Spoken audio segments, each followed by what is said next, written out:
et Eestis valgeteks jõuludeks suurt lootust ei ole. Niisiis otsustasime minna Lapimaale. Lähme vaatame, kuidas elavad eestlased Polaarjoone juures. Kas põhjapõdad on tõesti niivõrd sõbralikud, kui videotes tundub? Kas me näeme ka virmalisi või kuidas teevad päkapikud jõulumaagiat?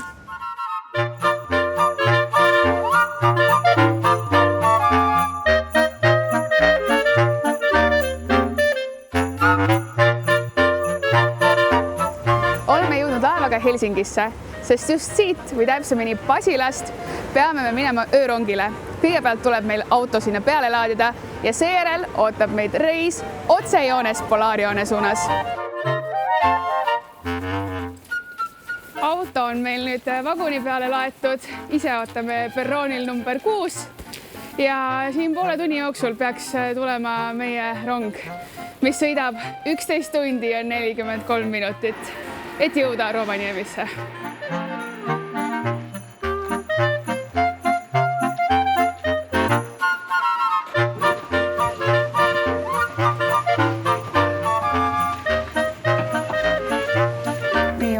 Nüüd öörongis sisse seadnud ja kuna kõik magamiskajutid olid välja müüdud, siis meie peame leppima tavaliste istekohtadega.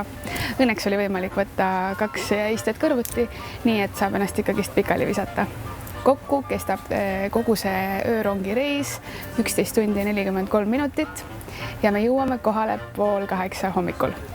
Kuna me tulime rongi sisse täiesti valelt poolt, siis me pidime 3 vagunit kõndima, kus olid siis magamiskajutid ja need tõesti olid umbes 2 × 2 meetrit, kui sedagi. Ehk siis ma ei ütleks üldse, et meil siin praegu halvem variant on. No tere! Ma olin enne liiga entusiastlik, sellepärast, et ma arvasin, et siin on mõnus, et siin lähevad tuled kustu, et kõik on tore ja neid teadaandeid ei käi. Ma eksisin rängalt. Ma olen üritanud üle 3,5 tunni magama jääda. See ei õnnestunud sellepärast, et ma lihtsalt pühkisin higi, sest et siin on niivõrd palav ja siin ei käi nagu see õhk normaalselt ringi. Teiseks, tuled ei lähe kustu. Ja siis ma üritasin nagu panna enda jope niimoodi ette, et mul oleks pimedam, aga see ei toiminud. Ja tundub, et peame homse päeval, ma ei oska rääkida ka enam näete, vaata. Tundub, et peame homme päev tulema toime 0 tunni jõuluunega, mis on väga bueno. Praegu on küll jõulutunne kaput.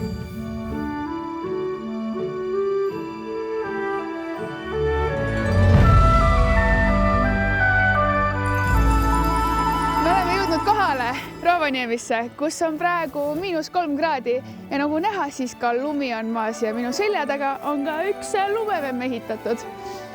Rongis sain muidugi magada 2 tundi, aga pole hullu. See kõik on seda väärt. Ja nüüd me lähme külla põhjapõtradele.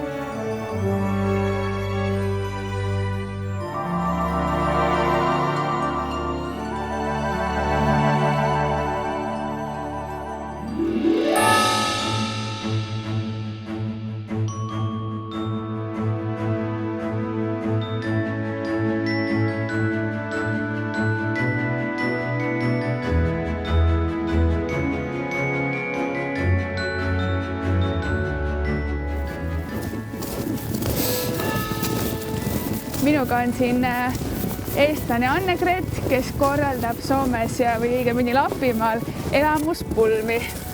Kus sa meid nüüd tõid siis? Ma tõin teid nüüd sellisesse imeilusasse kohta nagu Põhjapõdramägi, soome keeles Porovaara. Ja siin mäe otsas, kus avaneb kaunis vaade ümbruskonna metsadele ja Kemijoele. Siin samas kohas me siis korraldame sageli just kosimisi ja pulmasid. Sa ütlesid, et 2 päeva pärast tuleb siia üks kosimine, üks India mees palub naise kätt. Tõesti, meil tuleb suur India kosimine, et see on selline mitu päeva kestev üllatuste sari, kuidas siis mees kosib oma girlfriend'i ja see siis tõepoolest, et see nii-öelda grand finaale on ka siin just selles kohas. Mis see peamine asi on, mida inimesed tahavad just siin näiteks pulmas teha? ja kõige tähtsam on ikkagi see, et nad tahavad, et pulmad toimuvad nagu looduse keskel või keset loodust mingis ilusas kohas ja siis tavaliselt see pulmatseremoonia on alati õues. Ehk siis, et pruut tõepoolest tuleb oma pruutkleidis siia keset lund, kannatab, hambad plagisevad, on natukene on külm ja see on nagu alati see selline kõige tähtsamas ja sinna juurde siis võib olla, et näiteks nad saabuvad või lähevad ära põhjapõdra rakendiga või haskidega võib-olla vähem, aga põhjapõder on kindlasti nagu üks väga populaarne asi. Või siis see, et jõuluvana tuleb ka pulmas käima. Aga siis see tseremoonia peab üpris lühike olema, et ja pruut haigeks ei jääks. Et tseremoonia, no pulmatseremoonia tegelikult ei ole väga pikk, kui sa mõtled välja arvatud kirikus, aga ma ütleks, et tükane 15 minutit umbes. No selle kannatab ära. Selle kannatab ära.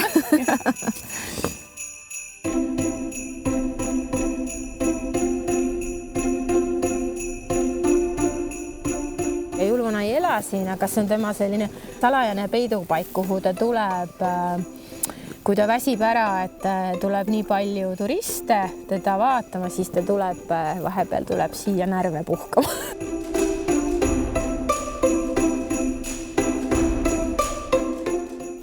Today is a busy day. Today is a busy day. We come to disrupt your peace. Oh, it doesn't matter. I'm used to it under the Christmas time. I'm very, very, very busy. I have to be in many places, very many places. And I've been busy almost 3 weeks, 1 month. And I will be super busy in 1 week because Christmas Eve is in 1 week. But I'm fine. I have a lot of help from the elves. Where are your elves? You can't see them. That's why they are elves. They are hiding.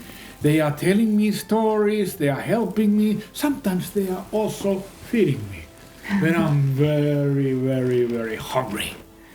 I like cookies.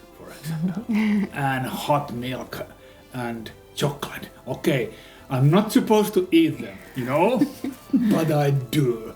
I love them. And Belgian chocolate is my favorite also. And what do you eat on Christmas Day? Traditional Finnish food. Ham, potato, casserole, a lot of smoked fish. And in the morning, of course, porridge, rice porridge. How many kids have visited you this December? Hundreds.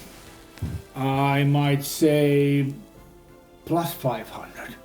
Okay. And what are the main things that the kids wish for Christmas?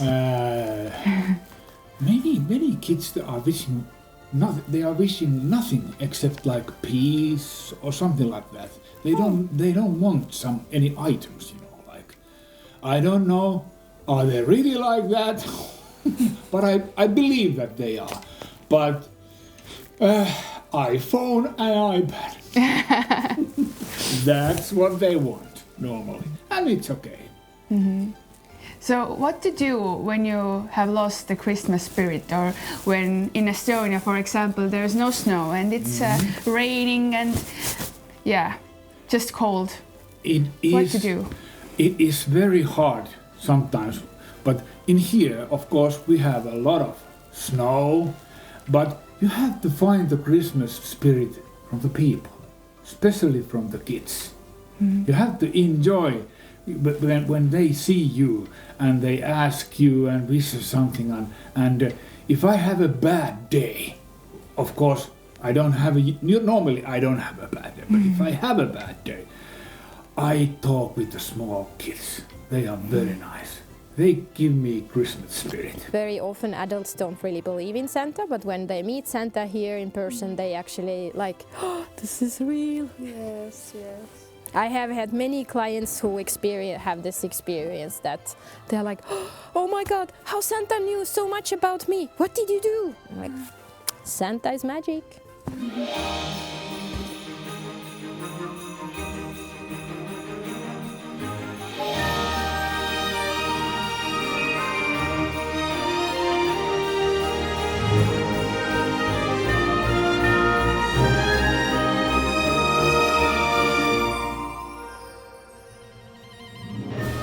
põhjapõdra kasvatamise traditsioon on väga pikk ja ajalooline Soomes ja seda pärandatakse järeltulevatele põlvedele, et tavaliselt kui peres on põdrakasvataja, siis ikkagi see läheb edasi ka lastele.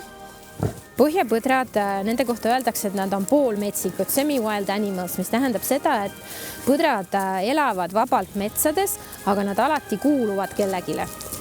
Ehk siis kõikidel põtradel Soomes, põhjapõtradel on Soomes omanikud ja see omanik märgitakse nende kõrvadele, neil on kõrvamärgid, mis on väga tähtis.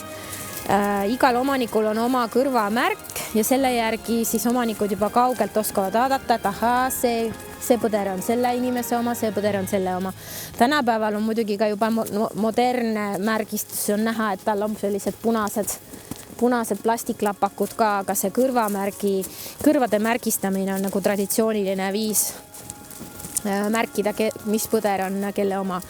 Ja need põhjapõdrad on siin kõik emased ja siin hulgas on siis eelmisel kevadel sündinud vasikad ja nemad on nii julged sellepärast, et neid on harjutatud turistidega koos olema, turistid annavad neile toitu, sellepärast nad siis teavad, et nad saavad alati, kui inimesed tulevad, saavad siin oma lemmikmagustoitu, milleks on põhjapõdra sammal. Nii et nemad sellepärast tulevad meile lähedale ja ei karda meid, aga looduses ikkagi põdrad pigem pelgavad inimest, kui ei pelga.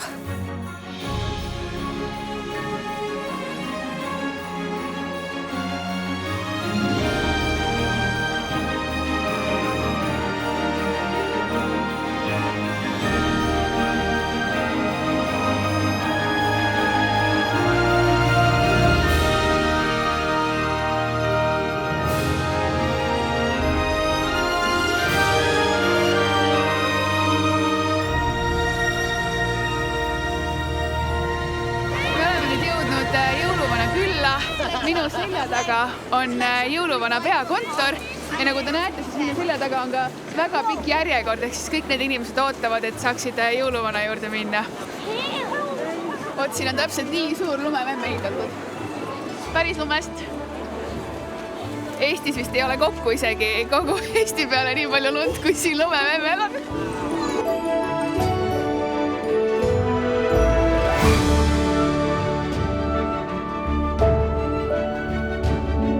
Kogu see jõuluhullus algas siit minu selja tagant sellest väiksest palkmajakesest, kui 1950. aastal käis Ameerika president Theodore Roosevelt siin riigivisiidil ja ta naisele tehti kultuuriprogramm, kus ta siis kohtus siin jõuluvanaga.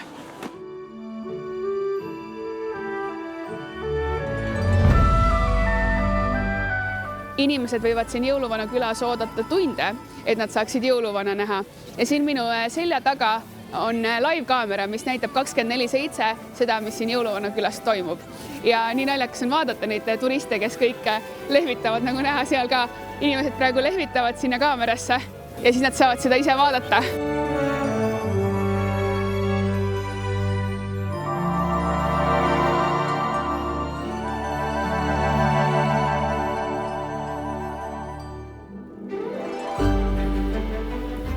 Kui Rovaniemis ise elab umbes 65 000 inimest, siis igal aastal külastab Rovaniemit üle 700 000 turisti. Ja siin minu selja taga praegu on võimalik sõita põhjapõtradega. Kui tahta teha väike pisike 400-meetrine ring, siis täiskasvanule maksab see 40 eurot ja lapsele 30 eurot. Kui tahta minna aga suurele tunniajasele sõidule, siis peab välja käima 139 eurot inimese kohta.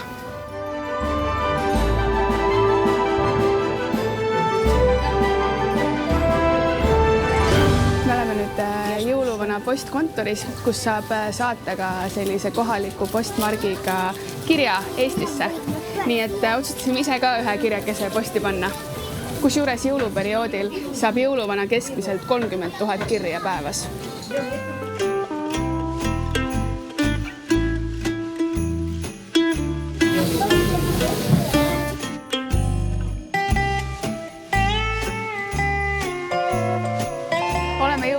uues tuppa, sest et me oleme nüüd Santa Parkis. See on ehitatud siis vanasse pommivarjendisse ja Santa Parkis on alati hea käia just lastega, sest et kui õues on külm, siis siin on soe. Ja kui Santa Claus Village on avatud aastaringselt, siis see siin on avatud ainult jõuluperioodil.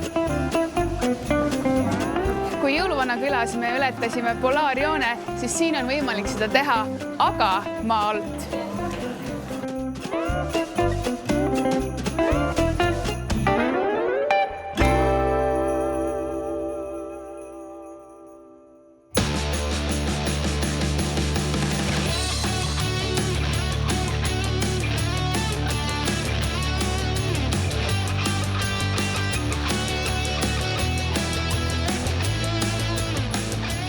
Meid ootab nüüd ees lumesafari. Saime endale siuksed ägedad kombinesoonid ka selga. Saime siia alla ka mingi mitsikese, ma ei tea, kuidas seda kutsutakse. Ja siis saime kiivri, hindad. Väga mõnus saaja on olla.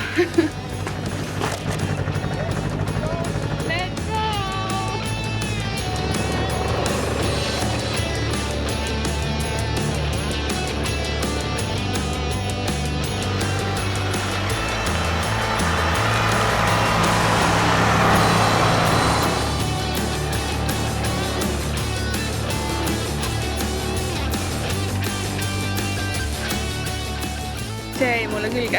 See on see safety asi. Mõnus. Kuna see liigub nii palju, siis ega ma ei jõua tegelikult nagu loodust ise nautida, sest et ma üritan nagu mitte ümber kukkuda sellega. Ei, aga ei lähe.